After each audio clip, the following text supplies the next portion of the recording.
abençoados, sejam bem-vindos a mais um episódio do Na Mesa Podcast.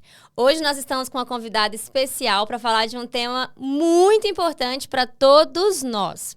Não é só para quem é papai, para quem é mamãe, mas também para quem, daqui a um tempo, né, os solteiros, daqui a pouco vai começar a ingressar a sua família. Então hoje o episódio é um episódio muito especial. A gente está aqui com ela que é cristã, 34 anos, casada com o Arthur, mãe do Heitor, de 6 anos, e da Alice, xará da minha filhinha, de 4 aninhos. Ela é psicóloga, deixa eu ler aqui o currículo, porque o currículo é grande, gente. Psicóloga especialista em famílias, casais e pais. Especialista em desenvolvimento humano há mais de 12 anos. Tem muita conversa aqui nesse episódio aqui, gente. A gente está aqui com a Elian Machado. Seja bem-vinda ao nosso programa. Obrigada, Emily. Obrigada pelo convite. Uma honra estar aqui com você hoje. Amém. Que bom dividir essa mesa com você. Que bom que deu certo da gente estar aqui compartilhando esse momento. Elian, eu estou muito feliz porque esse é um assunto que a gente realmente tem que falar. É um assunto que a gente tem que levar, né, para as famílias. Né? Hoje a gente vai falar aqui de família, de criação de filhos, né? O projeto de Deus para as nossas vidas. É o que a família realmente é, né? Isso mesmo. E eu queria começar assim, ó. Por que psicologia, Elian? Por que você ingressou nesse mundo da psicologia? E ele depois, por que casais? Por que pais? Por que criação de filho? Conta um pouquinho pra gente. Na verdade, desde o período da adolescência, eu já me identificava muito com o trabalho da psicologia. De entender, né, ali a mente, de buscar ajudar pessoas, entender o porquê de cada pessoa ser e agir daquela maneira. Isso já me chamava muita atenção. E aí, como que eu cheguei a trabalhar, né, nessa área da família, a área familiar, com pais, com o atendimento infantil. Eu comecei sempre na área de gestão de pessoas, sempre puxando para a área de psicologia organizacional, porque eu não me via na clínica. É uma história bem curiosa, entra aí o propósito de Deus. Eu comecei já na época da faculdade me inclinar para a psicologia organizacional, que é uma área muito mais dinâmica, né? Que é uma área ali que ela é mais agitada, você consegue ver um resultado ali prático e você trabalha também a escuta, você trabalha o desenvolvimento da pessoa, mas de maneira muito mais prática. Porém, dentro da faculdade ainda, eu me questionava muito sobre as questões clínicas. Eu tinha um desejo, mas por ela ser mais parada, por ser uma coisa ali mais calma, eu muitas vezes me questionei se era aquilo que eu queria. E aí, desde a época da faculdade, eu comecei com os estágios e comecei atuando com a área de psicologia organizacional. Comecei a fazer carreira, ali eu comecei como estagiária, logo fui efetivada. Depois eu saí dali, fui para um outro emprego, trabalhando na psicologia organizacional e me dando muito bem, né? Conseguindo desenvolver cargos de responsabilidade maior. Fui tendo sucesso ali naquela área. Mas eu estava, em 2016, recém-casada e descobri que eu estava grávida do Heitor. Eu sempre tive o sonho de ser mãe de muitos filhos, e ser mãe, para mim, era prioridade. Quando perguntava para mim, o que você vai fazer de faculdade? Eu falava, não sei, né? Quando eu era nova, mas na minha cabeça, ali, enquanto criança, eu já me via mãe. Então, a faculdade era um sonho, conforme eu fui crescendo, eu fui tendo essa clareza da psicologia, mas não era minha prioridade. Eu sempre pensava casar, ter filhos, formar minha família. E aí, quando a gente casou, né, o Arthur, que tá aqui do lado, presenciou aqui tudo isso, nos bastidores aqui. Quando a gente casou, nossos planos acho que os planos de todo casal recém-casado, né, nós vamos curtir o casamento aí durante uns 3 anos, depois a gente pensa em filho. E eu fui surpreendida 10 meses depois com um positivo, né, eu estava grávida do Heitor ali, sem preparação nenhuma, e sem condição nenhuma naquele momento, recém-casada, eu e ele, começando a vida com muito esforço, né, com muita luta. Já a novidade do casamento, de uma vida a 2, né? E aí a novidade da maternidade agora. E eu não tinha referência nenhuma. Fui a primeira das minhas amigas a estar ali grávida, a viver esse processo, né, de casamento e maternidade, então eu não tinha muita referência. Eu tinha uma referência na minha família, né? Mas não era um espelho para mim, não era algo que eu me identificava. E aí, esse positivo veio e isso trouxe já para mim uma experiência de gravidez, de gestação que eu não imaginava, que era muito diferente da minha expectativa. Sim. Sempre imaginei, né, a grande realização da maternidade. E eu fui exposta ali a uma alteração de humor muito grande. Passei, eu falo, 10 meses de TPM, muita oscilação de humor, de preocupação mesmo do que era aquilo, e mergulhei em estudar. Né? Eu, naquele momento que eu descobri que eu estava grávida, foi curso atrás de curso, estudar. E tudo aquilo que eu estava vivendo, eu criei uma expectativa de que são os hormônios. Nasceu, melhora. Sim. Nasceu, melhora. E quando nasceu, desceu ladeira abaixo. Né? O que estava ruim ficou ainda pior com agora um bebê ali, né? Para cuidar, sem preparação nenhuma. Tive muitos desafios na amamentação. Foram um mês e uma semana assim, de muito desafio. Eu nasci mãe e me senti na responsabilidade de fazer tudo aquilo que eu estudei, que eu estava ali estudando. Mas a gente nasce mãe, a gente não vive aquele momento, você, o seu marido e o filho, é muita gente em volta. É muito palpite, é muita gente querendo colocar todas as experiências, expectativas ao redor. E aí foi onde começaram muitos desafios. Porque começou a entrar muita família no meio e eu acredito, né, que para o homem um desafio ainda maior de não saber como lidar ali com a esposa, porque escuta a esposa, escuta a mãe, escuta outras pessoas. Sim. E tá ali, porque o homem, por mais que ele vive, né, eu brinco muito com os meus pacientes, eu falo, a gente escuta que o homem, ele não é pai no positivo, a mãe já começa a sentir. O Sim. pai, ele se torna pai quando ele pega o bebê nasce, ali no hospital. E eu falo, não é.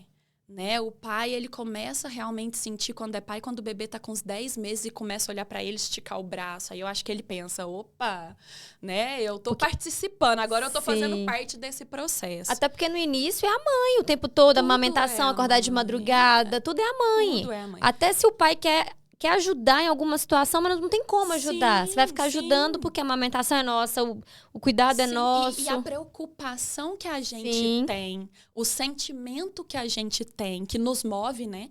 Eu falo, a psicologia explica isso de maneira muito perfeita das nossas ações, né? Um pensamento que conecta uma emoção e impulsiona a ação. Sim. E isso tudo eles não vivem, né? Não tá assim internalizado neles. E ali começaram muitos desafios, muitas brigas. O fato, né, de eu ser muito agitada, de gostar dessa questão de vida dinâmica e me ver ali por conta do Heitor o tempo todo, começou a mexer muito comigo. A minha mãe não trabalhou fora desde que casou. A minha mãe, ela ficou por conta de cuidar de nós, né? Minha mãe morou fora, então não tinha rede de apoio, não tinha o que tem hoje, né? De um telefone, de um celular, não tinha. E aí eu sempre tive isso comigo. Eu falava, quando eu tiver filho, eu não vou trabalhar, eu vou parar de trabalhar. E eu lembro que o Heitor nasceu numa terça, eu tive alta na quinta, na segunda-feira eu acordei assim, será que eu posso ir participar de reunião? Porque na segunda era dia de reunião. Aquilo parece que não tinha saído de mim. A Eliane profissional estava ali viva ainda. Estava ali. E ok, né? Foram aqueles desafios, mas eu já estava também sufocada com aquela questão de estar só ali a cobrança. Eu volto a trabalhar, eu não volto a trabalhar, como que eu vou deixar? Porque ao mesmo tempo é um misto de sentimentos, Sim. né? É um amor, é uma cobrança, é uma culpa. Sim. Eu vou até compartilhar aqui um fato curioso que aconteceu comigo. Eu tenho uma amiga e ela teve filho antes de mim. E ela falava assim, Emily, você vai ver, quando sua filha nascer, você não vai querer trabalhar, você vai sentir culpa de ter que trabalhar. Só que é tão engraçado que mãe é mesmo sinônimo culpa, né? Sim, mãe sim, igual a culpa, sim. tipo assim. E ali eu não sentia culpa de voltar a trabalhar. Eu fiquei 9 meses, na verdade, 6 meses de licença gestação. Eu tinha acumulado 2 férias, então eu fiquei com mais 2 férias. As nossas férias são dias úteis, então 50 dias úteis deu quase 9 meses. Voltei a trabalhar. Então eu fiquei esse tempo todo com ela. E nesse período eu tinha enfrentado uma separação. Hoje nós estamos com os maridos aqui nos bastidores. Foi bem no período que eu enfrentei essa separação, então era eu e ela o tempo todo. Então ali eu tava vivendo um momento assim, eu preciso sair um pouco daqui. Sabe, eu tava sufocada, assim, eu preciso colocar um salto, eu preciso colocar um batom, eu preciso chegar no serviço e falar bom dia, boa tarde para as pessoas do serviço e me sentir útil em outros lugares, com outras coisas, porque eu já era útil ali com a minha filha, né?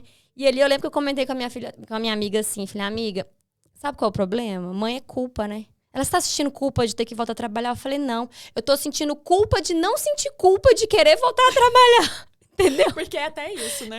Porque eu queria, mas eu falei assim, gente, será que o problema sou eu? Sim. Eu tô querendo ir, tô deixando ela. Então, a culpa sempre vem, né? Sim. Mas é justamente esse mix de emoção de várias áreas da mulher. E a gente escuta tanto essa frase que a gente já espera essa culpa. Já. Né? Igual você falou, se você não sente culpa, parece que você já tá culpada de não sentir a culpa. Exatamente. Mas aquilo começou a me incomodar. O fato de ver ele tocando a vida dele normal. De ver ele saindo, chegando. E eu ali o dia todo com criança. E ele chegar e querer fazer as coisas extras dele. Na época era a bicicleta.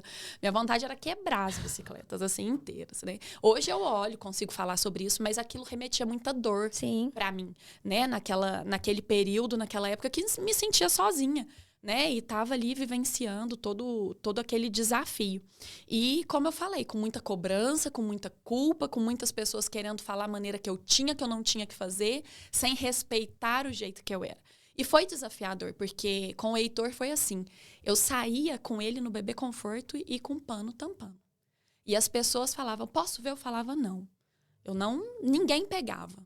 A minha mãe chegou em casa para me ajudar, criou toda uma expectativa que ia me ajudar quando ele nasceu. E eu cheguei e falei para ela, falei, mãe, se você quiser lavar um banheiro, quiser organizar uma casa, ok. Mas quem vai cuidar do Heitor sou eu. E só eu pegava. Com uma semana eu falei pra minha mãe, não precisa vir mais. Eu fico vendo as pessoas falar, ai, minha mãe passou um mês na minha casa. Minha mãe nunca dormiu uma noite na minha casa. Mas essa fui eu, mãe. Sim. Sabe? Só que isso me gerou muita dor. Porque eu não queria viver aquela situação com as pessoas que estavam em volta. Sim. Eu não queria ter que ficar preocupada se eu estou desagradando e também não queria ter que agradar. Eu queria viver aquilo do jeito que eu queria. E aquilo mexeu muito comigo, sabe? Aquela pressão toda mexeu muito comigo. E aí, brigas e brigas e brigas, até que um dia a gente brigou. Eu falei, não dá mais. Não dá, eu não dou conta, né? E vamos separar. Vamos separar. E aí o Arthur saiu, né? E quando ele voltou, eu lembro perfeitamente bem desse dia, eu estava sentada na mesa, o Heitor estava no carrinho assim do lado. E ele falou para mim, é o seguinte, para separar tem que pagar, a gente não tem dinheiro, como é que vai fazer? E ali eu nem respondi ele. Eu passei pro quarto, ajoelhei na beirada da cama, e ali eu senti assim Deus perfeitamente, colocando a mão no meu ombro, né? Eu falo que não tem como não emocionar, né? Como se eu revivesse aquilo ali. Sim. E sempre que eu conto, eu me emociono. E eu senti exatamente ele, assim, com a mão no meu ombro, né? E falando pra mim que era pra eu confiar. E ali eu mesmo falava e repetia por quê, né? Que eu não queria entregar minha família, que foi tudo que eu sempre sonhei.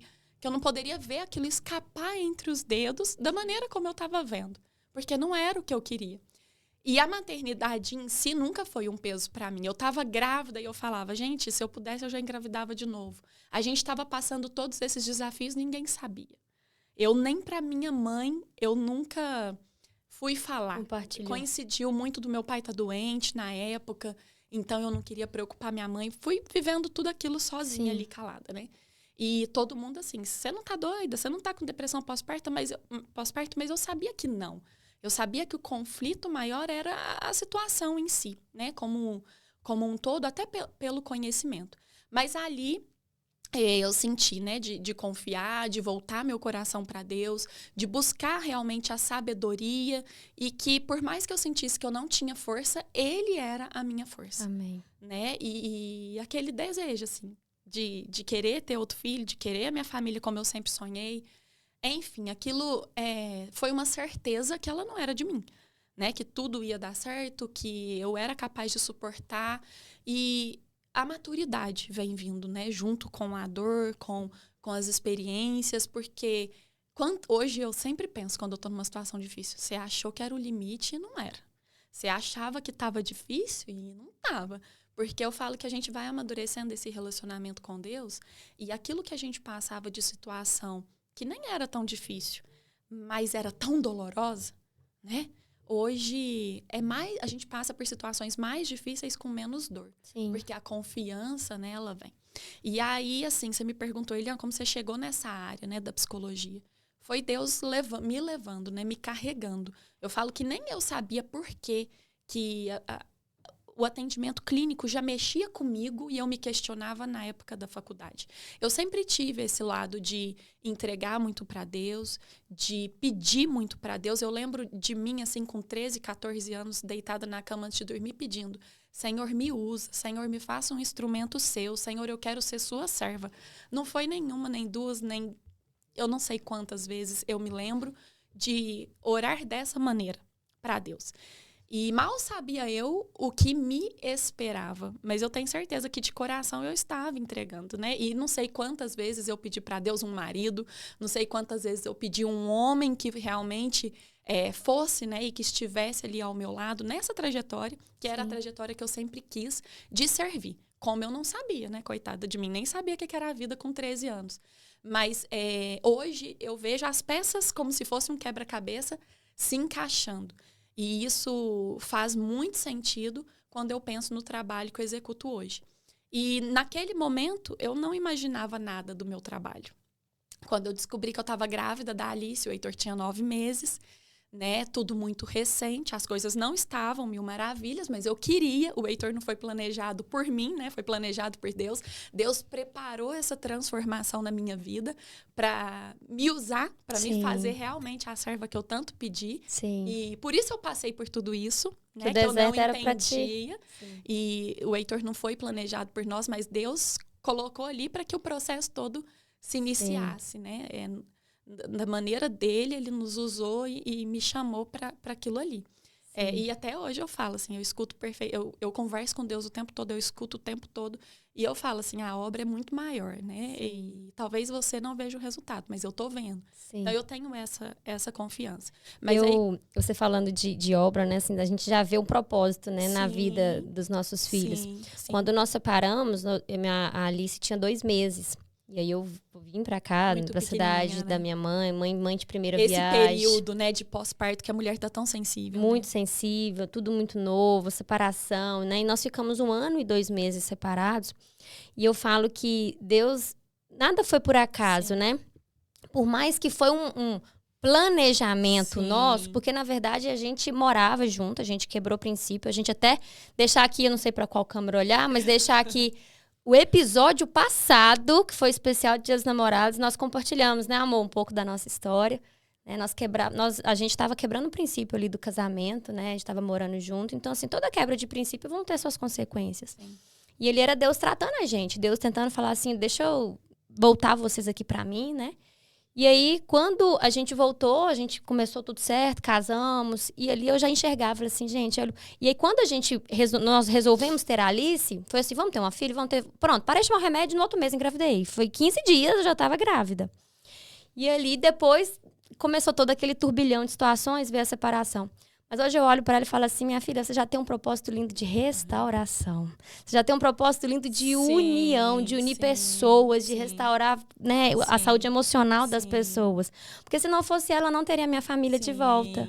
Né? Então, toda essa dor, né, como eu até coloco aqui no meu livro, a sua dor é o seu maior presente. Então, tudo isso foi Jesus capacitando a gente naquele deserto, falando, calma, assim como ele foi levado pelo próprio Espírito Santo, né? A palavra de Deus fala que Jesus foi levado pelo Espírito Santo para o deserto, ali, né? Teve que enfrentar seu processo para depois dali ele começar o ministério dele, assim também com as nossas vidas. Então, a gente enfrentou esse deserto ali como realmente uma capacitação, para depois falar assim, vocês não pediram para ser usadas? Exatamente. E se a gente não tem intimidade com Deus, a gente não enxerga dessa maneira, exatamente. Né? A gente não enxerga essas dificuldades como esse deserto. A gente não confia, né, de que os tempos novos virão e as coisas vão ser transformadas.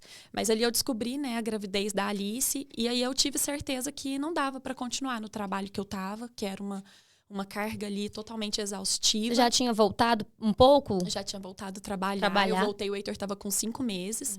Foi um período muito difícil. E aí, logo que eu descobri a gravidez da Alice, eu falei, eu só vou trabalhar até ter ela, né? Então, eu não volto. Ali eu tive aquela certeza. E naquele momento, Deus já começou a me tocar para capacitar para ir para o consultório.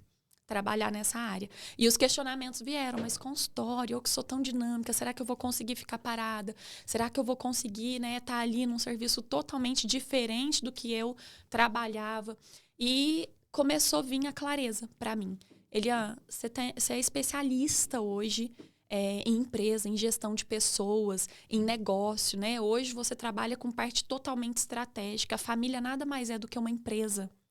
Então, todo o seu conhecimento, toda a sua dinâmica, né? Todo o seu foco em resultado, você vai levar para as pessoas terem nas suas famílias. E aí foi isso que eu comecei cada vez mais me especializar. E quando eu voltei, eu ainda trabalhei até sair e ir para o consultório. Foi um tempinho ainda essa transição. Montei essa transição, sabe? E meti a cara e fui. E quando eu comecei no consultório, a clareza que eu tinha era essa: a família é uma empresa. Se uma empresa tem a gestão financeira, tem a gestão de pessoas, tem o trabalho em equipe, tem toda uma administração, tem objetivos, a família também tem que ter. E eu fui trabalhando com essa linha e levei para o consultório um modelo muito diferente, né? Que a gente não é ensinado na faculdade, porque a gente está ali ensinado a escutar, ensinado às vezes a dar uma orientação. E eu fui com isso, com foco em resultado, com estratégia, com dinâmica, sabe? Não dinâmicas de realização. Sim. Mas com uma pegada dinâmica, onde eu não só escutava, mas onde eu falava, onde eu compartilhava, não só as minhas experiências e vivências, mas também a palavra de Deus, mas também toda a teoria que eu estudava e toda a prática que eu estava ali no consultório construindo também como um acervo, né? E assim, foi muito rápido, né? Eu falo que não tem explicação. Eu falo que eu jamais fui para o consultório buscando um ganho financeiro, buscando um resultado financeiro. Hoje é muito comum eu escutar pessoas falando: Eliane, você viu fulano? Fulano começou a fazer o que você está fazendo. E eu falo: tá buscando dinheiro, sabe? A pessoa não tem nem noção do que eu faço, do meu trabalho. Ela não sabe o caminho que ela está indo. Eu não busquei esse caminho. Sim. Eu fui levada. E o resultado, as consequências daquilo ali foram sendo cada vez construído como um tijolinho, mas de forma, assim, cuidada. Eu percebo, sabe, o cuidado de Deus. E o propósito do meu trabalho, conforme eu fui vendo as crianças crescendo, fui me vendo como mãe, fui entendendo a necessidade de formar uma base sólida no meu casamento. Eu falo que a minha oração sempre foi assim: Senhor, me faça, né, ter um casamento, me faça ser capaz de direcionar um casamento. Faça o nosso casamento ser um casamento que os nossos filhos lá na frente vai olhar e vai falar: eu quero ter um casamento igual ao do meu pai e da minha mãe. Amém. Porque tudo que a gente passou, e a gente ainda vai passar, porque a gente sabe que por mais que a gente superou um desafio, os desafios vêm e virão, né? Todos os dias, diariamente, principalmente nos dias de hoje. A gente está aqui para falar sobre isso, a criação de filho. Mas eu falo que é quase impossível falar de criação de filho sem falar da base familiar, sem falar do casamento. Criação de filho é muito importante, mas se o casamento não está bem, não vai. Eu falo muito para gestantes, pré-natal psicológico: olha, eu entendo o seu momento, eu entendo sua preocupação, eu entendo todo o glamour que é estar grávida e sonhar com essa realização de um quartinho, de um enxoval. Curta esse momento, é importante, dedica seu tempo, mas entenda que a verdadeira casa que o seu filho vai chegar e vai adentrar é o seu casamento, é o seu relacionamento. Não importa se você mora numa mansão, se o seu casamento estiver no reboco, estiver no tijolo. É ali que o seu filho vai morar quando ele chegar. Verdade. Ele não tem noção de onde ele está enquanto estrutura de casa, mas ele vai sentir todo o sentimento que há nesse casal e nesse casamento. Então, para a gente falar de criar filho bem, olha primeiro como está seu casamento. Olha como que o seu filho vai enxergar a relação de vocês dois. Esse amor, esse carinho. Eu até postei ontem um story do Heitor agarrando a Alice, ela deitada no colo dele e ele beijando ela.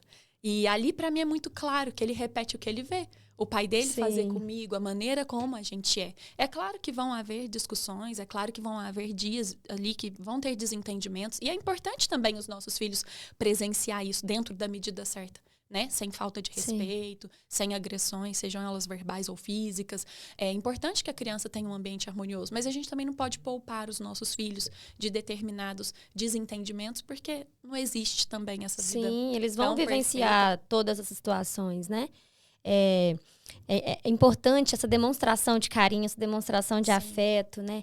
Eu estava assistindo um podcast, se eu não me engano, o homem compartilhou assim que pedia muito para a filha. Você falando de visualização, eu lembrei disso. Pedia muito para a filha dele já tá adolescente, falava: você tem que ler mais, você tem que ler mais, você tem que ler mais. Ele é um autor E ali ela falou assim, oi pai, que engraçado, eu não te vejo ler. Só que ele lê. Sim. Só que ele parou para pensar, ela tem que me ver lendo. Então, ele Isso. mudou a estratégia. O que ele fez? Ele, em vez de... Enquanto ela estava na escola, ele estava lendo, estava trabalhando. Então, ele passou a ler quando ela chegava da escola. Né? Ficava com ela Sim. e tudo, mas para ela ver. Aí ele brinca até assim no podcast. De vez em quando eu falava assim, fulana, traz um copo de água para mim. E eu tô lá...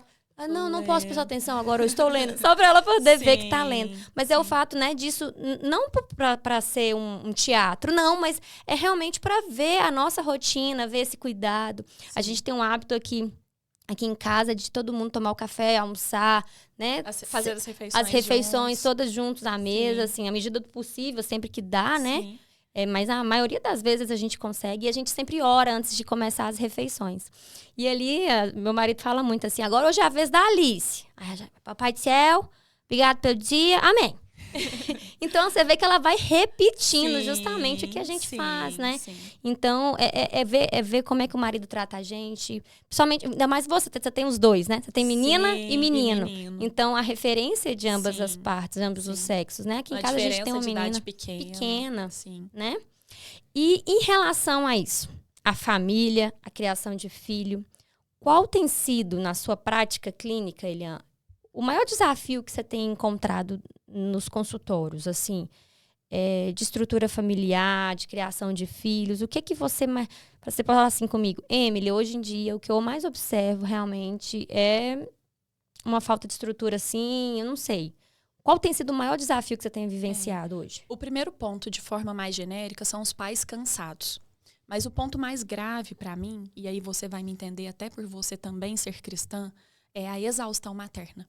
Porque, por mais que os pais, os dois estão cansados, e cansados acaba afetando diretamente a disposição para criar e educar filhos, né? Porque isso não vai acontecer assim, né? De forma automática, exige muito de nós e os pais não estão tendo essa disposição. Quando eu falo da exaustão materna, por quê? Porque por mais que hoje o mundo foi evoluindo, os papéis estão sendo divididos, né? Muito divididos. E eu falo que o mundo nos leva cada vez mais a querer ter um posicionamento muito firme, a mulher ser empoderada, né? Um termo que assim, eu evito de usar. A mulher impor, a mulher bater ali na mesa todos os direitos dela, as conquistas, enfim, querer dividir tudo por igual. A mulher nunca vai ser igual. Né? Dentro da terapia de casal, eu falo muito no consultório. Eu falo, se você quer viver um casamento de fato bom, se você quer viver, né, e estruturar realmente sua família, você tem que voltar lá atrás. O que é o papel da mulher, o que é o papel do homem. Por mais que a gente vá dividir, por mais que a gente vá compartilhar, por mais que a gente vá se apoiar, a gente precisa lembrar que essa sabedoria, essa sensibilidade que a gente tem, essa conexão, esse caminho, assim, essa ligação direta com Deus, somos nós. Essa sabedoria, essa capacitação vem a nós. Sim. Eles também são uma ponte, mas não é igual. Nós somos. E esse direcionamento do lar, direcionamento do marido, da criação dos filhos, é nossa.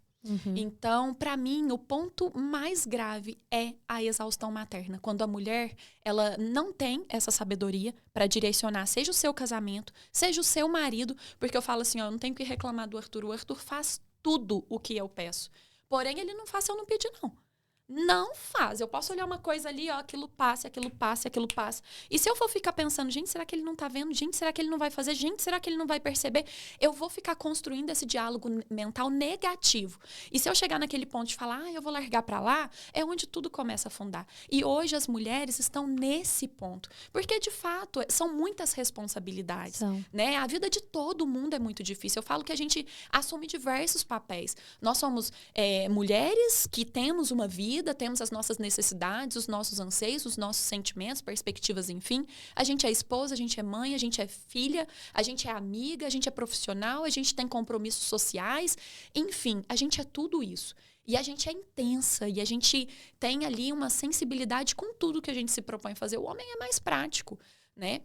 E quando a gente pensa nisso, o quanto isso afeta a criação dos filhos, porque, toma o celular aqui. que eu preciso fazer isso, ou que eu preciso descansar, que eu tô cansada. Sim. Isso tem gerado e vai gerar consequências que nós nem sabemos ainda. Nós já estamos vendo muitas consequências disso tudo. A quantidade de diagnóstico, a quantidade de psicopatologias surgindo, né, de forma clínica mesmo. Mas, para mim, o ponto-chave é a exaustão materna. Porque, na verdade, Emily, a gente não é ensinado a ser esposa, a gente não é ensinado a ser marido, a gente não é ensinado a ser pai e a gente não é ensinado a ser mãe. Sim. A esposa que a minha mãe foi não serve para eu usar como modelo, porque o meu marido não era o meu pai. Sim. E eu não sou minha mãe. Só que eu também, com o conhecimento que eu tinha, com a base que eu tinha, de não vê-la como o exemplo que eu queria seguir, não queria ser como ela, que precisou, né, abandonar sua vida para cuidar dos filhos e também a minha vida não me dar essas condições me fazia sentir perdida. Então, quem eu sou? Quem eu vou ser? Como eu vou ser? Né? E isso, a gente quebra muita cabeça, a gente sofre muito para nos construir.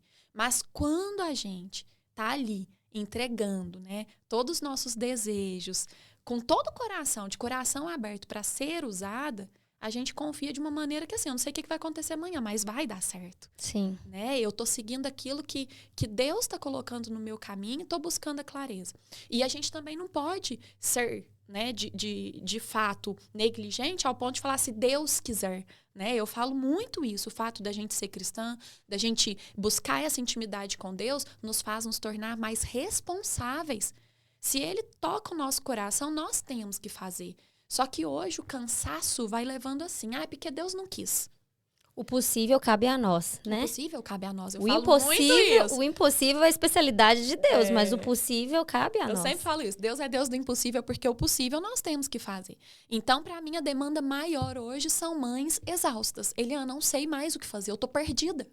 Eu não me sinto eu, porque vem isso depois da maternidade, né? A gente muda por completo. Os homens nunca vão viver essa experiência mágica, divina, que Muda é ser mãe, tudo. de se ver de uma maneira e de sentir tantas emoções ao mesmo tempo. Eu falo que a gente acorda agradecendo, vendo aquele sorrisinho no berço, de repente a gente já tá surtando, de repente a gente já tá feliz de novo e agradecendo. Sim. É um misto. E as nossas versões, a gente muda a maneira de vestir, a gente muda a maneira de se portar, a gente muda a maneira de pensar sobre a vida, né? Refletir sobre valores. Verdade. E isso é um resgate do que é a família. Mas a gente precisa ter clareza. O que você quer? Né? O que você quer da sua família? O que você quer enquanto família? Porque querer, todo mundo quer. Uhum. Todo mundo quer ter uma vida boa, todo mundo quer ter conforto, todo mundo quer tudo. Mas cadê que a gente está disposto realmente, né? A construir. E a abrir o coração para ouvir o que Deus quer de nós e não o que nós queremos. E importante do que você falou, e justamente pegando essa questão de mulher sobrecarregada, fala um pouquinho pra gente, justamente nessa questão do papel da mulher. Assim, foi fundamental o que você falou. Eles fazem tudo o que a gente quer, mas é o fato que eles não estão adivinhando, né? A maneira como... Eu também atendo algumas pessoas falando assim, Emily, mas pelo amor de Deus, né? Não me ajuda. Gente... A maneira que você fala, o momento que você vai falar, né? A sabedoria tá com a mulher. Então, assim, fala um pouquinho pra gente justamente sobre essa sobrecarga e sobre essa divisão, esse pedido de ajuda, sabe? Porque às vezes falta essa sabedoria da mulher de entender que essa sobrecarga pode ser cessada. Sim. Isso pode ser diminuído, né? Pode ser resolvida. Claro que... E assim, você falou fundamental, uma coisa fundamental. É que a gente tem que entender o nosso papel também. Exatamente. E entender que nós estamos aqui para servir. Ponto. Então, se você chega, a gente já falou até disso num podcast, se você chega e vai fazer um jantar pro seu esposo, pelo amor de Deus, eu tô cansada, cheguei do serviço, tem que buscar a menina na escola, tem que fazer jantar. Pronto, tudo vai ficar ruim. Isso vai continuar sendo uma sobrecarga para você o resto da vida. Agora, se você entende que você está aqui para servir com amor os seus filhos, o seu marido, né? E se ele está ali deitado com as crianças, ele está fazendo papel de pai, a saúde emocional dos filhos naquele momento, e você está indo no fogão, não é esquentando a barriga, é dando amor para a sua família. Quando a gente consegue ver essa dinâmica da família com outro olhar, essa sobrecarga diminui, né? E essa conversa... Fala um pouquinho pra gente disso aí. O ponto principal disso é Deus. Amém. Né? O que Deus espera de mim. no meu papel de esposa. Amém. E o homem também pensar isso. O que Deus espera de mim no meu papel de marido. O que Deus espera de mim no meu papel de mãe e o que Deus espera de mim no meu papel de pai. Se os dois estiverem com esse olhar e esse coração, e eu falo muito porque quando eu e o Arthur viveu tudo que a gente viveu, nós voltamos muito o nosso coração para Deus, para a palavra, para o propósito, né? Juntos. Uma das grandes mudanças foi o Arthur parou de ligar a televisão. Ele acordava todo dia para assistir jornal. Todo dia ele acordava cedo e ligava a televisão. Aquilo ali me incomodava. E eu sei quantas vezes eu rezei e pedi, sabe, para Deus tocar aquilo ali. E aquilo aconteceu. Não da maneira que a gente queria, através de uma situação muito dura, né? Mas veio acontecer. Então, quando a gente busca entender o nosso papel em Deus, a gente começa a achar o caminho para trilhar. Porque o que acontece? Hoje a internet, eu falo que os meus pacientes chegam no consultório, eu deseduco. Porque as pessoas estão sendo educadas pela internet, que é cheia de manchetes o tempo todo, né? Frases de impacto para captar as pessoas, para chamar a atenção das pessoas. Mas, de fato, nada daquilo existe. Eu falo, a cura emocional, ela não existe.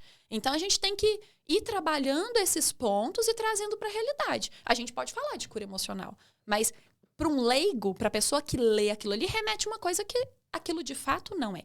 Então, quando eu busco me capacitar, entender o meu papel em Deus, eu tenho uma visão diferente do que se eu vou me educando através das redes sociais. Porque o que é o papel da mulher hoje da rede social? É posicionar e garantir o espaço dela. Porque você não vai ficar se humilhando pro seu marido, porque você não vai ficar aceitando isso. Até que dia você vai estar dizendo, não precisa disso. Que é isso, larga, você vai viver muito melhor, você não precisa dele. Essa é a educação hoje da internet, né? Então, eu poderia falar que o primeiro passo é cada um entender seu papel, mas eu tenho muito cuidado ao falar isso. Porque onde você vai buscar entender seu papel? Com a amiga? Sim. Com a amiga que vira pra você e fala, ô Emily, você vai aceitar isso até quando? E às vezes na casa dela ela aceita coisa pior, porque é assim. É assim. Né? Então, eu tenho muito cuidado de buscar capacitar as pessoas, né, dentro desse entendimento do que é o papel de cada um, com princípios e valores. Agora, eu consigo ter princípios e valores comuns com qualquer pessoa? Não. Aí cada um vai ter o seu. Mas as pessoas que geralmente nos acompanham são pessoas que se identificam, né? Sim. Com os nossos princípios, com a nossa linha de pensamento. Então, eu falo que esse é o primeiro ponto. É Deus, é buscar clareza, é buscar aceitar esse servir. Eu falo que muitas vezes eu vou fazer alguma coisa, tem dias que eu tô cheia de raiva do Arthur, que eu tô cansada. E primeira coisa que eu penso, eu não tô fazendo só pra ele, eu tô fazendo porque Deus espera que eu seja uma esposa assim. E porque eu acredito, né, que ele está vendo e tem valor tudo que eu faço para servir e continuar a permanecer no caminho dele. Eu faço porque eu sei que lá na frente os meus filhos vão crescer, vão entender e falar, olha o quanto a minha mãe lutou. Eu perdi o meu pai 2 anos atrás, minha mãe e meu pai já tinham aí mais de 40 anos de casado, e eu falei, eu vi minha mãe passar por muita coisa que quando criança eu não entendi, que eu fui crescendo e fui entendendo, e eu sei que não foi fácil. Não foi fácil. Mas eu perguntar para ela, mãe, valeu a pena? Valeu. E isso tem que ser o nosso norte, né? Isso tem que ser o nosso objetivo dentro de casamento. Construir um casamento que os nossos filhos sejam capazes de olhar e falar, eu quero ter um casamento igual ao do meu pai e da minha mãe. Mas a partir do momento que a pessoa entende isso, que a pessoa aceita que não tem como falar de família sem falar de Deus, sem buscar o caminho dele para realmente levar harmonia para dentro de casa. Porque ser família de Instagram, postar foto, todo mundo pode ser. Sim. Né? Mas realmente viver a família, a cumplicidade de um casamento, da criação dos filhos, de construir relacionamento de amor ali, de verdade, porque paixão a gente precisa sentir, né? Eu falo que ela é muito presente ali no começo e ela é necessária ao longo do casamento. Mas o amor é isso, né? Ele é provado, ele é construído. Eu tenho raiva de, igual você falou, a gente escuta muita coisa. As pessoas falam o quê? No começo é assim mesmo, depois você vai vendo. Eu falo, essa pessoa não sabe o que é amor, porque o amor ele tem que aumentar com o tempo. Ele não vai diminuindo até acabar. Ele aumenta. Sim. Porque ele é construído. A cada coisa que a gente passa, a gente sente que a gente é mais forte. E a mesma coisa quando a gente tem filho, né? Você dormia, você não vai dormir mais. Você viajava, você não vai viajar mais. Você curtia, você não vai... As pessoas aterrorizam muito, Sim. né? Existem os extremos. Ou romantiza ou aterroriza. E ali a gente, muitas vezes, acaba se perdendo. porque a gente não tem uma linha ali do que Deus quer de mim, quem eu sou, o que a minha família vai ser nesse mundo. E essa é a construção base para a gente definir os papéis. Hoje, a mulher, ela tem, né, como parte do orçamento da família, o seu financeiro, ele também a sua contribuição. Sim. O que isso mudou muito, que antigamente isso era ali totalmente para o homem. Hoje a mulher tem isso como parte já do papel dela. Ok, isso não faz menos, não faz mais. Mas a gente tem que tomar cuidado da maneira como a gente posiciona isso, da maneira como a gente enxerga isso. Se a gente faz disso um poder, isso vai atrapalhar. Sim. A gente tem que buscar equilibrar, não só a questão financeira, mas os diversos papéis. E quando a gente começa a entender o papel de cada um, peraí, eu trabalho, eu preciso contribuir para o orçamento da família, mas é algo típico. Por que eu sempre toco no dinheiro? Porque o financeiro, ele possibilita muitas coisas e, por muito tempo, o ranking de divórcio foi pelo motivo financeiro, ainda é muito, mas hoje já vem passando a ser depois dos filhos. Os filhos já é um motivo de divórcio, de separação. E aí, quando a gente pensa no dinheiro, chegam muitos casais para mim no consultório que cada um tem seu dinheiro. E, gente, que casamento é esse? Que princípio você tem dentro desse casamento? Não, porque o que é meu, porque ela não quer pagar, porque tal ganha mais. Então, são divisões de papéis que cada um tem que construir, mas tem que seguir princípios. Eu tô casado ou eu não tô? Exatamente. Isso é meu, isso é dele. Então, a divisão de papel, eu falo que em cada área, cada família vai ter que ajustar a sua. A minha casa funciona de uma maneira, a sua às vezes vai funcionar de outra. A minha rotina é uma, às vezes a sua vai ser outra. Lá em casa o Arthur leva as crianças na escola, eu busco junto com ele. Mas assim, os papéis, eu acho que hoje não tem assim, isso é dele, isso é dela. Cada família vai construir seus acordos, né? Isso, eu trabalho muito no consultório a construção da dinâmica familiar. Uhum. O que é a dinâmica familiar? Não importa quem executa cada papel, importa que cada pessoa daquela família tenha as suas necessidades atendidas. Então, lá em casa a gente tem toda uma dinâmica. Eu acordo às 4, eu vou na academia às 5. O Arthur acorda, trabalha às 5 ali em algumas coisas que ele tem. Depois a gente sai para o trabalho, ele faz a academia, a atividade dele à noite. Então, a gente tem uma dinâmica, a gente montou que dá certo pra gente. Poderia ser o inverso? O homem poderia fazer o jantar, a mulher? Poderia, né? Isso aí hoje eu acho que é questão relativa. Mas a sabedoria, o direcionamento dessa dinâmica familiar, parte da mulher. Sim. Né? O ajustar, falar, amor, vem cá. Ó, esse horário não tá ficando bom, porque eu tô vendo que o filho tal não tá tendo essa necessidade, ou eu percebi que você não tá tendo essa necessidade atendida, ou eu não tô tendo. Esse direcionamento, esse olhar crítico de ajustar para que todo mundo tenha as suas necessidades atendidas é da mulher. Sim. Agora, divisão de papéis, eu acho que hoje isso não existe. Vai muito da rotina de cada um, das responsabilidades, família. Atividades que cada um tem. E quando a gente tá num casamento que existe cumplicidade, não importa se é lavar a louça, se é o trabalhar, não importa se isso é função de homem, se é função de mulher, importa que a gente faz tudo para a nossa família. Eu não trabalho para mim. Sim. Meu marido não trabalha para ele. A gente trabalha para a nossa família. E aí, quando eu falo isso, parece algo muito natural, né? Mas não é. Não é assim que acontece na maioria das famílias nos dias de hoje. E eu falo porque 95% dos casais que chegam no consultório chegam com o que é meu, o que é seu. E é assim que a gente vai tocando a vida. Ah, porque ela tem tal coisa, eu tenho tal coisa. Não é assim. Onde vocês querem chegar, né? Onde vocês estão construindo a base familiar de vocês, porque os filhos estão ouvindo, minha mãe tem isso, meu pai tem isso, hoje meu pai me buscou no carro dele, hoje a minha mãe me buscou no carro dela. Sim. E não existe. Lá em casa a gente tem muito uma frase, né, amor, assim, aqui tudo é nosso. O Heitor não tem os brinquedos dele, a Alice tem os brinquedos dela, é tudo nosso, né? Nós compartilhamos tudo. Então a gente busca trabalhar isso com eles. Então quando você me pergunta de papel, eu acho que a responsabilidade, né, do prover, do trabalhar ali para que a família tenha as necessidades básicas assim atendidas é do homem. Hoje eu posso trabalhar, hoje eu posso contribuir financeiramente, mas apertou. Meu filho eu sempre falo isso pro Arthur, eu falo, eu trabalho com o maior prazer, eu amo meu trabalho. Mas se amanhã um dos meus filhos precisar de mim, sou eu. né? Se precisar de um apoio, de um suporte, sou eu que paro tudo e vou estar lá. Sim. E você vai segurar as pontas. Então, acho que essa é a essência do homem ter esse prover, levar a família no peito, estar pronto para defender, para proteger. Esse é o papel do homem, né? E a mulher é essa sabedoria de acolher, de acalmar, de abaixar. Porque hoje mulher não abaixa. Sim. Né? Se ele gritar comigo, eu grito mais alto ainda e acha bonito. Né?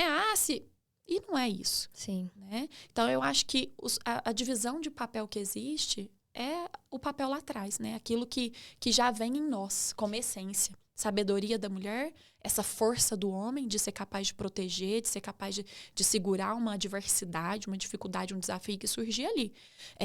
Agora, papéis hoje, eu acho que a cumplicidade do casamento, né? Até porque a gente superou também muitas fases onde o homem impunha e a mulher só obedecia ali. Que eu falo, a gente tem que tomar cuidado com a palavra da submissão. Mulher submissa, mulher submissa. As pessoas falam muito sobre a mulher submissa como se fosse algo negativo. Sim. Mas a verdadeira mulher submissa é aquela que está sob a missão do marido. E qual que é a missão? A família.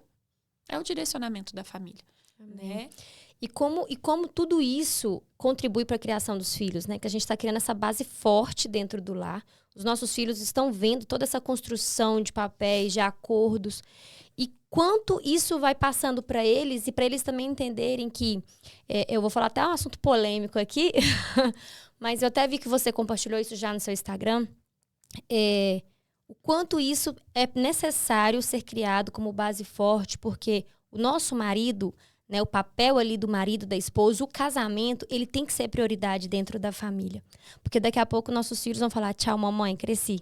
E vai sobrar, né, nós dois aqui. Então, essa construção que a gente foi tendo ao longo da vida vai estar forte, vai estar sólida, a ponto da gente falar, agora a gente criou nossos filhos. Né? Nós criamos nossos filhos para agora eles construírem as famílias dele.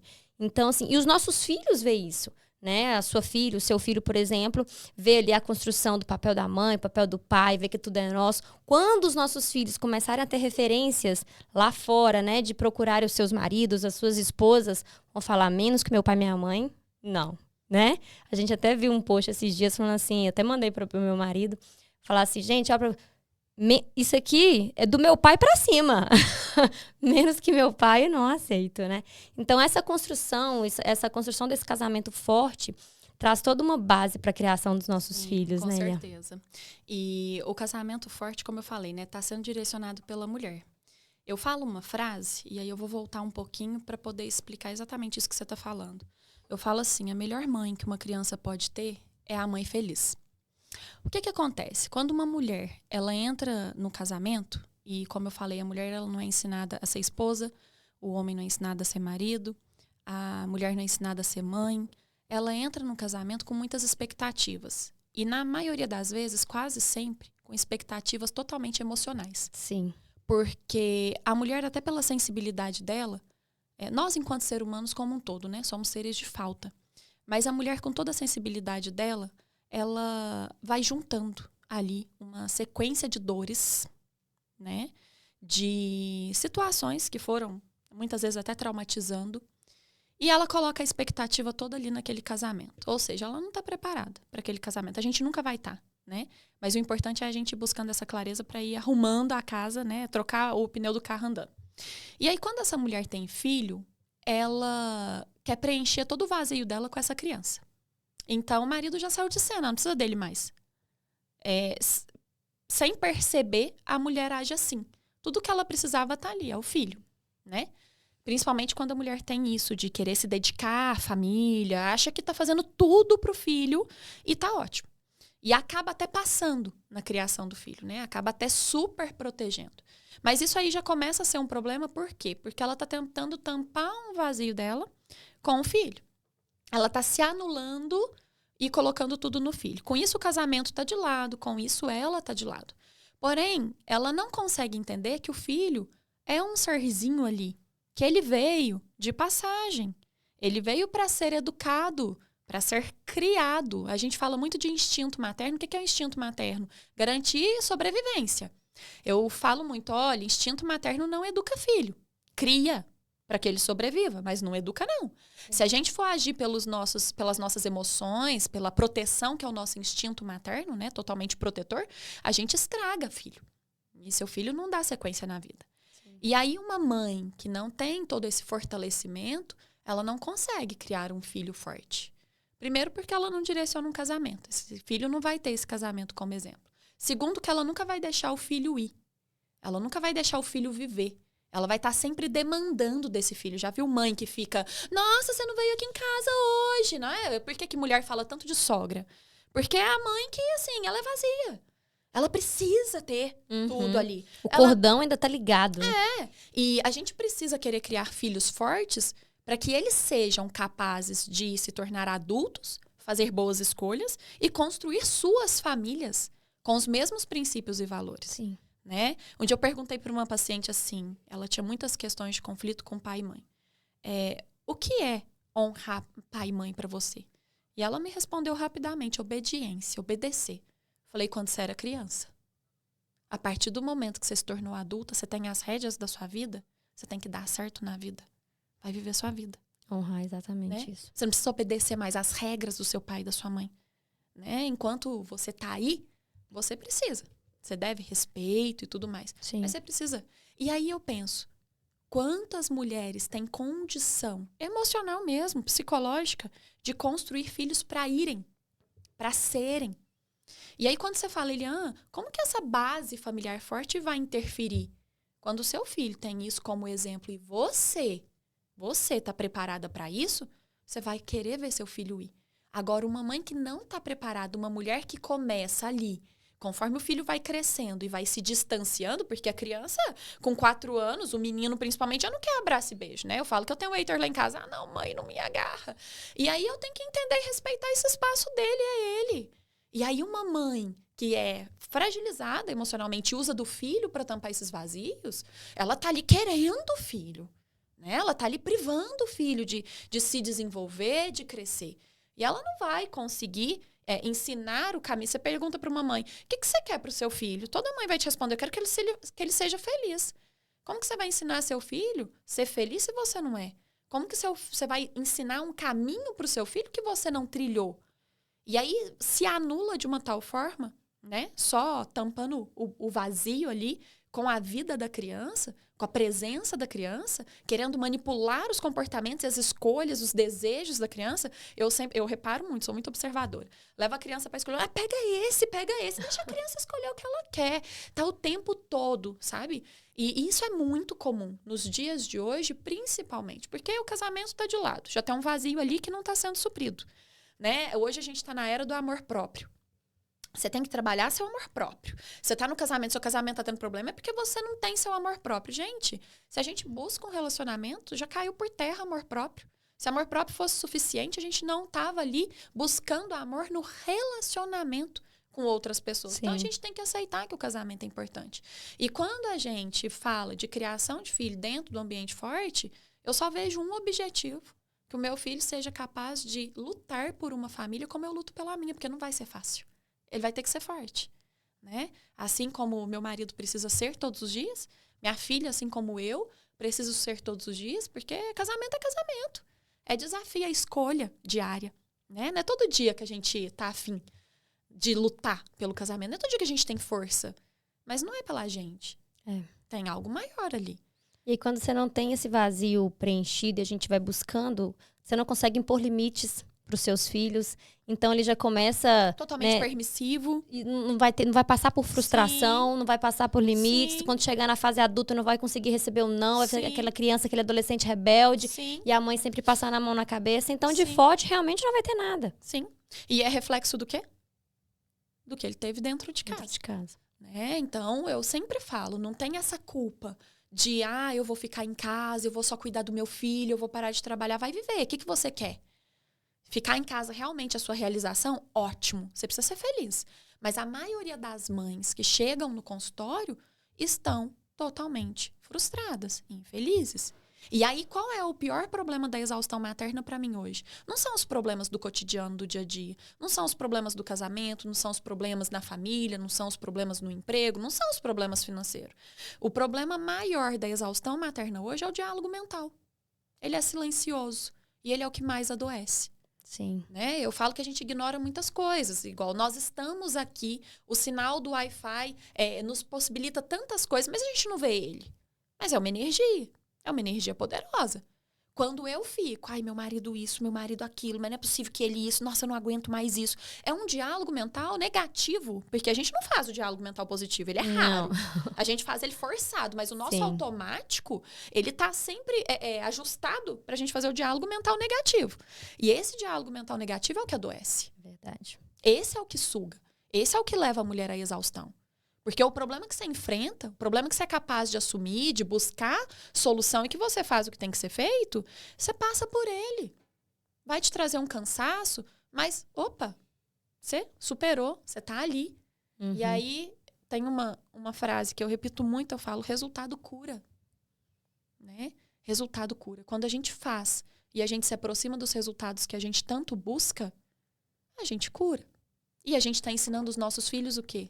Lutar por aquilo que eles querem, né? Buscar ter resultados dentro daquilo que eles querem também. Sim. Mas hoje é tão difícil assumir o que a gente quer, porque a gente vai ter que fazer algo por aquilo. Eu tô aqui procurando, que eu deixei anotado aqui, não tô achando, mas espera aí que eu vou achar. Porque você colocou um post e eu tô lembrando dele. E eu queria que você falasse um pouco. Ah, achei! Achou. Cita aqui pra gente, Elian, pegando tudo isso que a gente tá conversando. Você colocou 10 no seu post, mas eu vou diminuir. 5 coisas que os nossos filhos esperam da gente. A atenção, né? Eu falo que o primeiro deles ali é o olhar, é o parar para ouvir. A criança precisa demais da nossa atenção. Hoje, eu falo que existe uma necessidade afetiva. Existe uma idade de desenvolvimento para a criança cognitiva e uma idade de desenvolvimento emocional. E essa idade de desenvolvimento emocional a gente consegue medir pelo quanto a criança tem de atenção e afetividade. Cada criança tem uma necessidade. Tem crianças que não vão precisar de tanto, tem crianças que demandam mais. Então, o primeiro ponto é atenção. O segundo ponto, respeito. Respeito sob a opinião. Pais, até por ter autoridade, como eu falei o exemplo aqui. Ah, escolhe esse aqui. Sabe, não respeita o espaço da criança. Não que a gente tem que ser permissivo. E aí tá o grande desafio, né? Saber Sim. o momento que a criança... Tem um outro post que eu falo. Não, pare de dar opção que não existe pro seu filho. Então, assim, você quer tomar banho? Não tem a opção de tomar banho ou não. Você quer tomar banho na banheira ou você quer tomar banho no chuveiro? No chuveiro. Você quer tomar banho antes ou depois do jantar, né? Só que a gente peca nessas coisas simples, né? Os pais pecam muito nessas coisas simples. Então, eu acho que é a atenção, principalmente a atenção afetiva, né? Que realmente atenda uma necessidade afetiva da criança.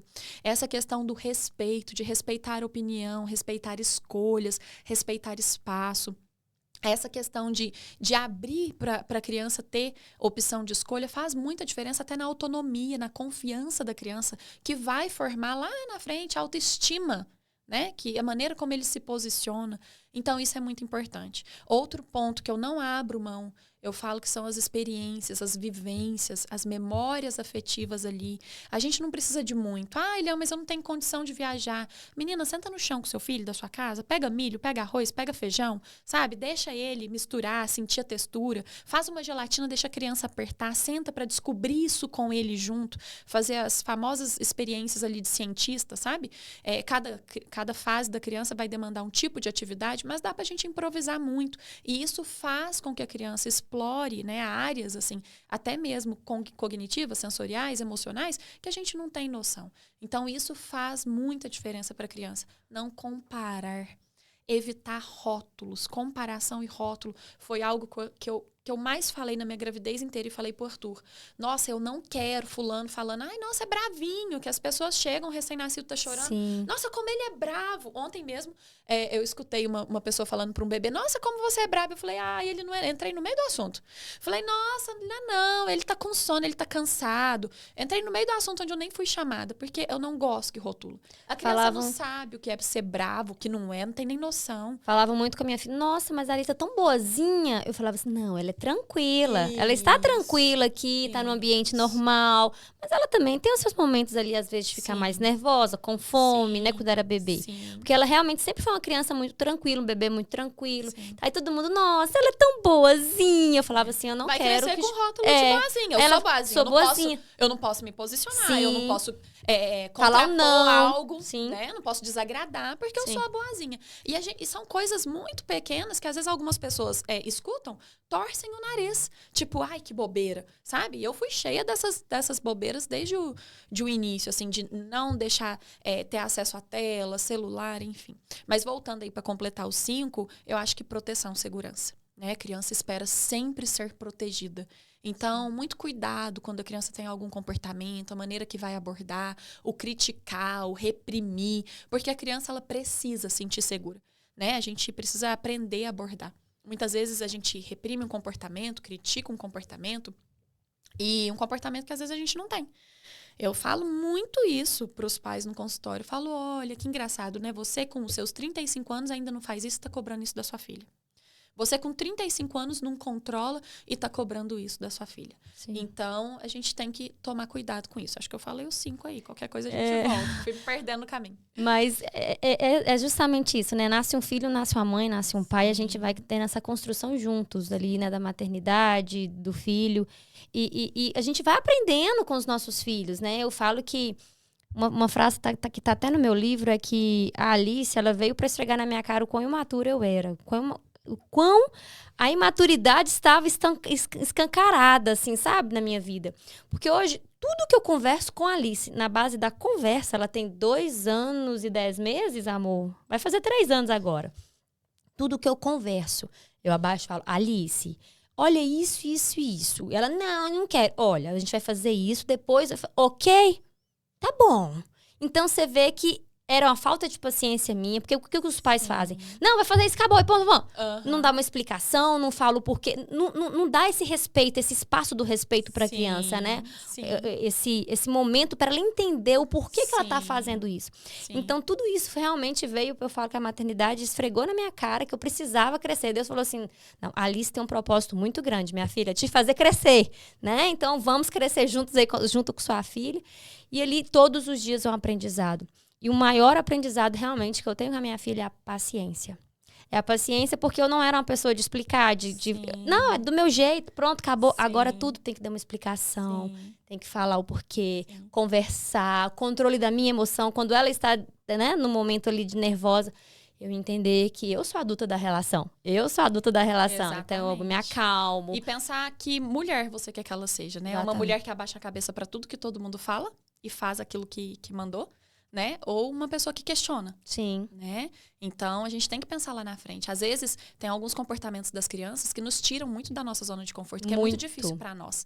Eu lembro quando eu coloquei a Alice na escola, a professora me chamou umas 3 semanas seguidas. Ela tem um comportamento difícil, ela tá assim. E aí, cada vez eu conversava, eu chegava em casa, eu perguntava, buscava entender o que aconteceu. Na 3ª semana, eu falei, gente, não tá normal.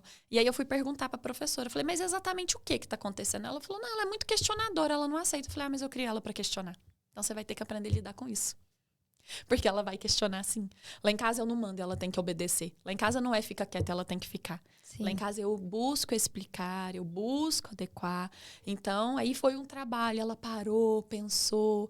Por quê? Porque não é fácil. Lidar com algumas habilidades, alguns comportamentos das crianças, e cada um tem um, não é fácil. Tira muitas vezes nós da zona de conforto, nos exige que a gente se desenvolva para lidar com aquilo ali.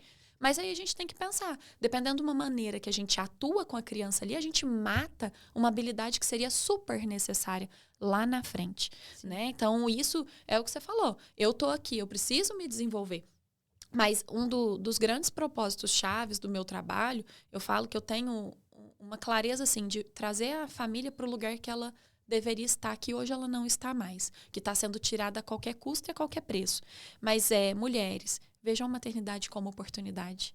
Porque a maternidade nos apresenta e nos abre um leque de oportunidades da gente se conhecer, da gente se transformar, da gente transformar a realidade da nossa família, porque a gente pode fazer. E, assim, Deus tem um propósito lindo para cada uma de nós. Sim. Ele, na grandiosidade dele, no amor dele, ele jamais sonharia algo pequeno para nós.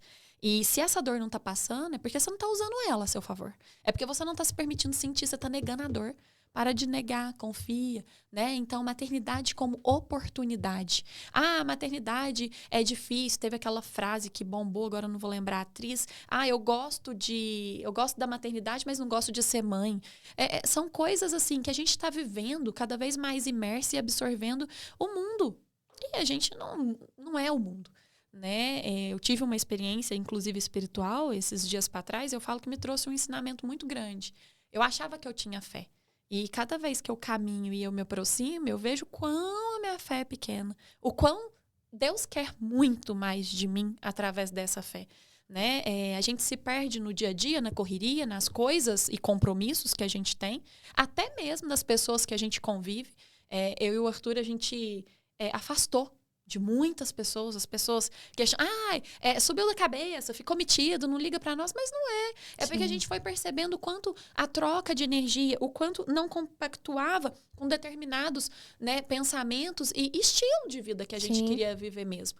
E aí eu falo, hoje a gente vai se perdendo nesse dia a dia, diante de tantas responsabilidades, diante de influência, porque a gente acha que não, que a gente não é vulnerável, mas a gente é. As pessoas que a gente convive, os conteúdos que a gente consome, tudo influencia. E distancia a gente do caminho que Deus quer que a gente esteja. E aí a gente começa a se ver como um ser humano que busca por experiências espirituais para evoluir. Busca um grupo de oração, busca um encontro, busca uma igreja, enfim, não que isso não seja necessário, mas isso não pode nos distanciar daquilo que a gente realmente é e do que a gente do que é o nosso papel, né? A nossa essência. Então, eu não sou um ser humano que busca por experiências espirituais para evoluir. Eu sou um ser espiritual e eu estou numa experiência humana para evoluir.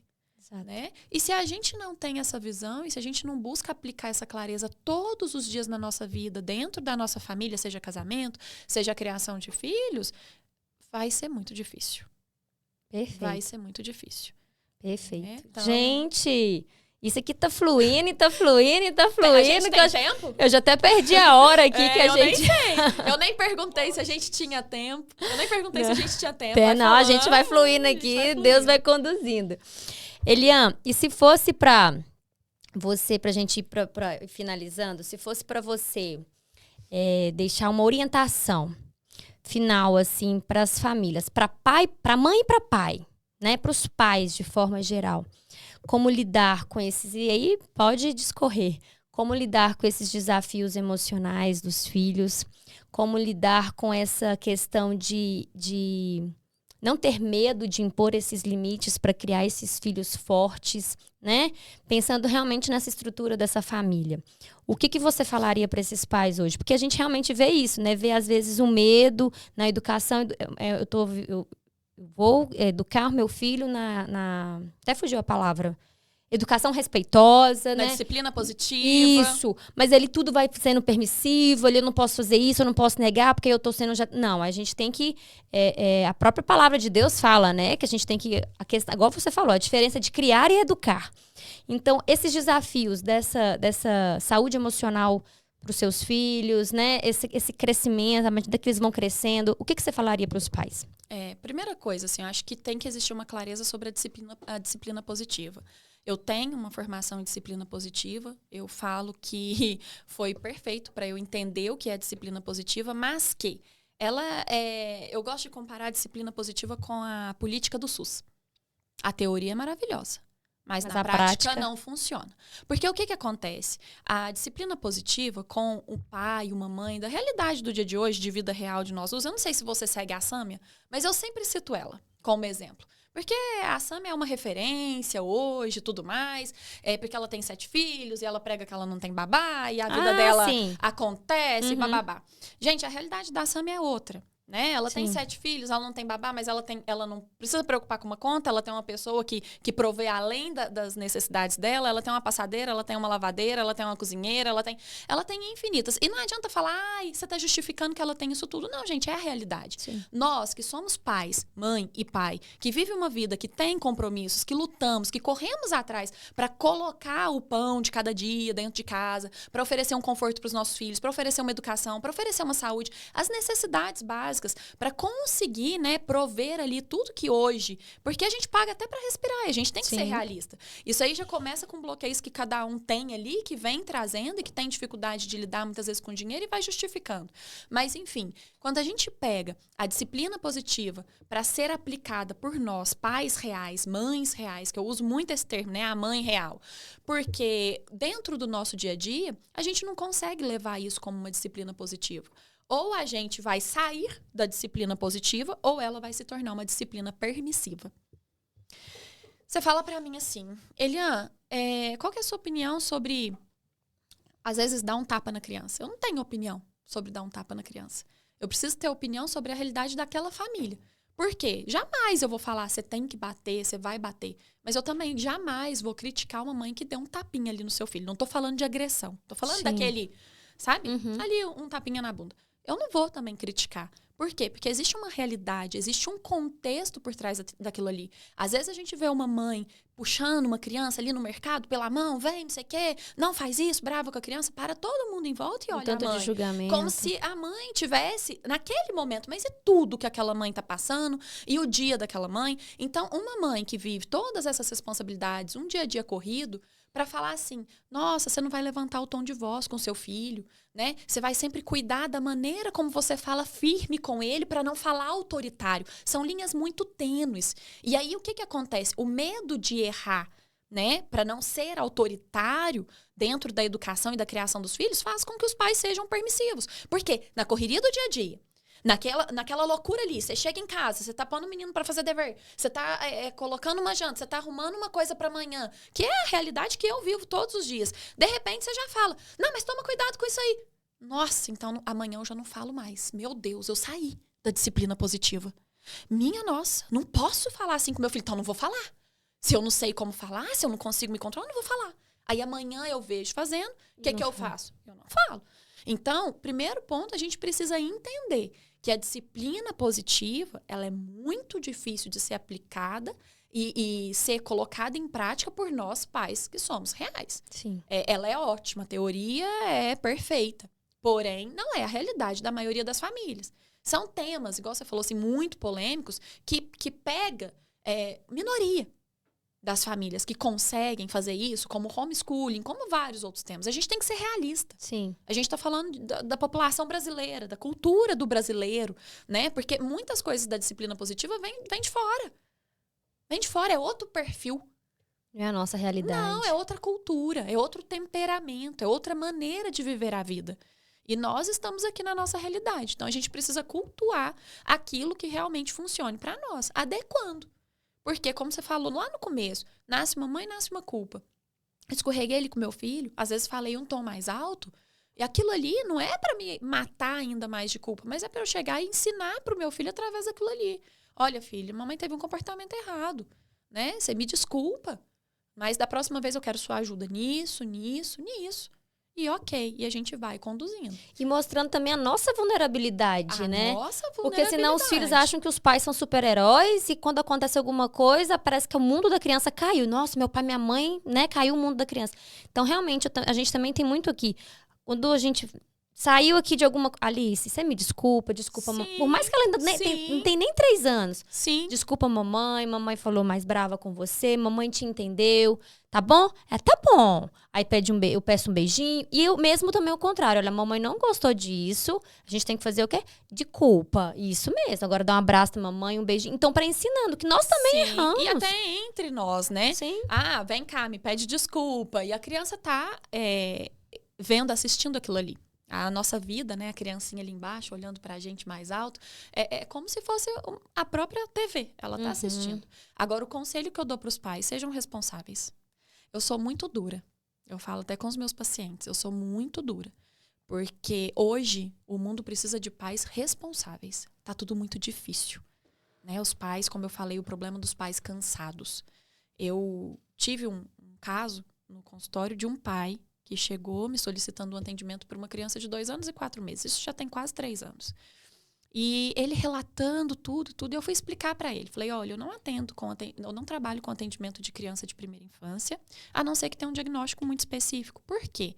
Porque a criança, na primeira infância, ela é muito espelho do comportamento dos pais. Ela vai refletir muitos comportamentos e o ambiente que ela está vivendo e convivendo. Então, quando a gente trabalha a orientação parental, você vai ver, consequentemente, o comportamento do seu filho melhorar, evoluir com as suas mudanças. Então, é assim que eu trabalho. Primeira infância, eu trabalho com a orientação parental. E ele falou para mim que ele precisava de uma intervenção com o filho, porque ele estava falando, porque ele sabia e tal. E eu falei para ele, olha, aqui eu recebo e acolho cada criança como se fosse meu. O senhor é pai. E passado nem um mês, ele me mandou um áudio na época falando que ele queria dar um retorno para a doutora, que a criança tinha tido um diagnóstico, que a criança estava sendo medicada e que o comportamento dela tinha alterado. E eu falei para ele, o filho é seu, né? Você vai fazer aquilo que você realmente achar que é o certo. Porém, se até nós, enquanto adultos, sofremos mudança de comportamento sobre efeito medicamentoso, imagina uma criança. Então, acho que os pais precisam ser mais responsáveis, porque diagnosticar, medicar e a criança, né, mudar os comportamentos, sossegar, ficar quieta, é muito mais fácil. Muito mais fácil. Então, eu dei um exemplo aqui de diagnóstico, mas eu estou falando de criação, de educação mesmo. Filho vai exigir de nós. É muito mais fácil você entregar um celular para a criança, é muito mais fácil colocar ela na frente da televisão. Mas e as consequências disso? Tudo aquilo que a gente economiza hoje de tempo, de dedicação, de esforço, vai ser cobrado lá na frente. A conta não vai fechar. Né? E talvez não vai ser nem reversível com as situações que a gente está tendo hoje, de acesso muito fácil a tudo na internet, crianças muito pequenas, eu bloqueio. Eu ouvi de uma mãe essa semana algo que eu não sabia. Eliane, existe o Family Link, que é um aplicativo que você coloca no celular do filho, você controla as coisas do filho, mas já existe um aplicativo que bloqueia o Family Link. E aí? Os pais confiam, né? Que o celular está bloqueado, que a criança não vê nada. Então, vão existir consequências.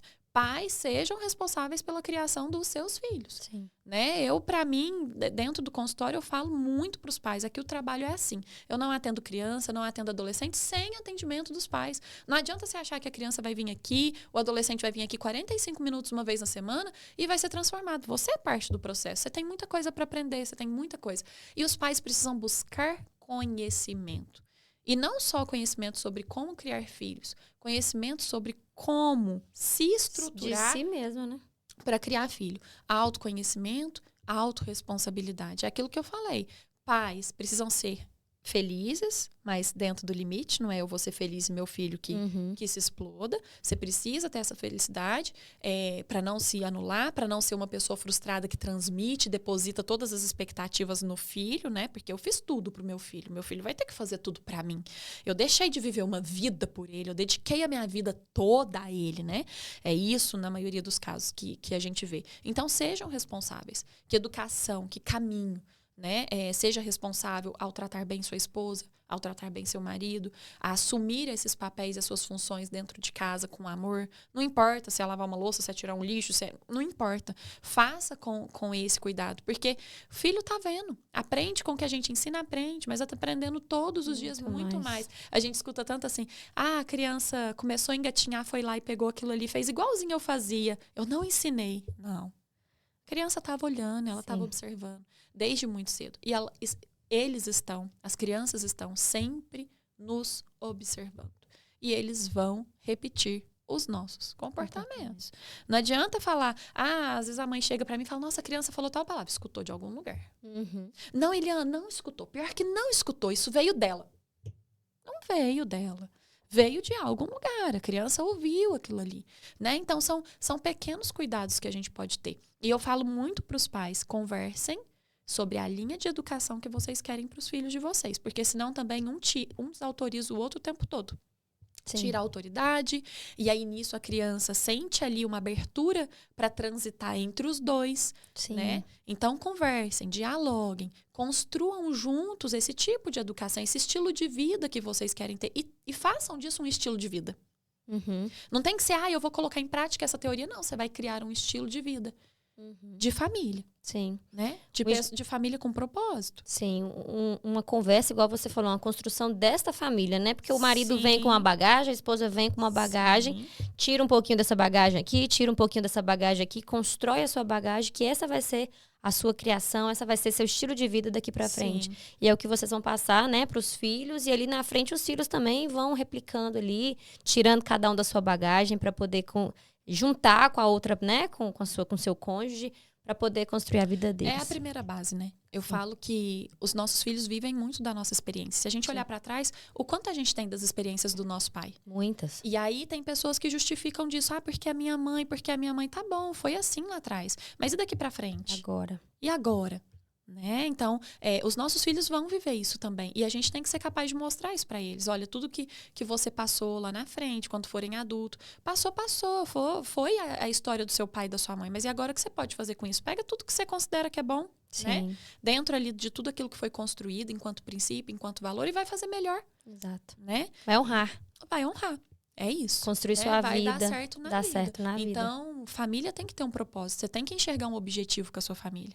E lá em casa eu sempre penso, ver meus filhos, né, replicando essa estrutura familiar, sendo capaz de lutar, porque vai ser necessário lutar. Sim. Né? E muito, que a gente sabe, né, que a gente ainda vai ter que lutar muito. Amém. Mas é entender o quanto família é precioso, o quanto nos dias de hoje a gente é chamado a, né, testemunhar todas as nossas vivências, que não é por nós. Sim. Que não tem como a gente falar, eu passei isso, ou eu vivi isso, como se fosse um fato. A nossa vida não é apenas um fato, né? A construção da nossa família não é para nós, é algo muito maior, né? Para que a gente possa viver, passar pelos desafios, pelas dores, evoluir, superar e testemunhar. Sim. Né? Eu falo que o grande propósito do meu trabalho realmente foi levar para o consultório não só toda a parte psicoterapêutica, ajuda, mas realmente fazer entender todo o valor que a família tem e o quanto o mundo está carente disso hoje. O quanto a gente precisa lutar com todas as nossas forças para trazer a família para o lugar que ela realmente pertence.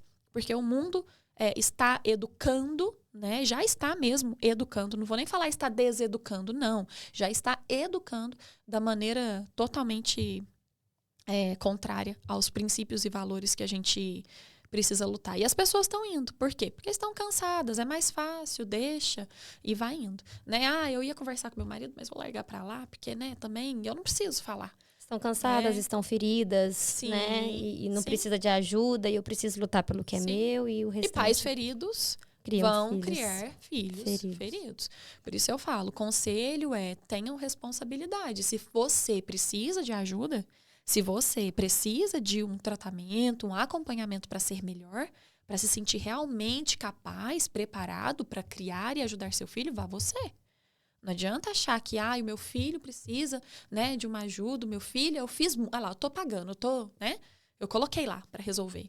Não, seja capaz de reconhecer que se você não se cura, se você não busca trabalhar todos esses pontos, não vai. Sim, né? Autorresponsabilidade, né?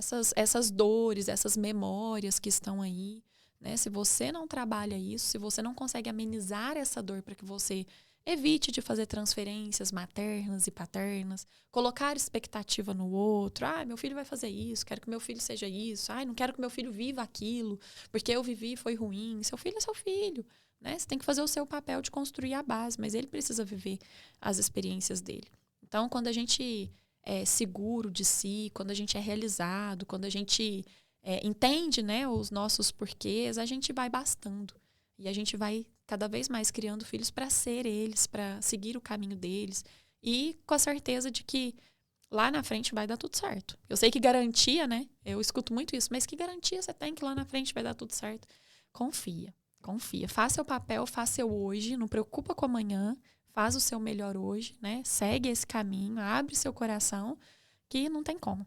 Amém. Gente, que papo foi esse? Maravilhoso. Elian, muito obrigada. Eu tenho certeza que assim como edificou a minha vida, vai edificar a vida de muitas pessoas que estão aqui assistindo. E eu já quero te convidar a compartilhar esse vídeo com o número maior de pessoas. Aquelas pessoas que o Espírito Santo tá tocando agora no seu coração, pega e compartilha. Seja esse canal de transmissão de bênção. Quando a gente envia um vídeo desse, gente, com tantas coisas que a gente falou aqui, com tantos princípios, com tantas lições, porque tocou em mim aqui em vários assuntos que a gente conversou, eu tenho certeza que tocou em você, e eu tenho certeza que você conhece pessoas que precisam ouvir esse podcast. Então já segue a gente lá na Mesa Podcast, no Instagram, no YouTube, no Spotify, compartilha, divulga. E Eliane, muito obrigada. Eu que te agradeço que pelo Deus, convite. Que Deus continue te abençoando, que Deus bom. continue te usando, que Deus continue te levando para ser esse canal de cura, Amém. Esse canal de transformação na vida de tantas famílias, sim, né? Porque aqui inclui a mulher, inclui o marido, inclui os filhos Não tem de como famílias. separar, né? Não tem como falar de um sem falar de outro. Eu falo que depois que a gente casou e teve filhos, a gente está interligado. Sim. É realmente um elo muito forte e não tem como desmembrar. Mas eu que te agradeço. Desculpa alguma coisa, porque eu vou falando nem vejo. Não, e quase nem lembrei da câmera, mas tá ótimo. Amém. Gente, então, muito obrigada. Agradecer aos maridos que estão aqui nos bastidores. Né? Obrigada, pessoal. Abençoados. Esse é o nosso episódio do Na Mesa Podcast com Eliane Machado. Fiquem com Deus, que Jesus te abençoe e eu te espero no próximo vídeo. Tchau, tchau. Tchau.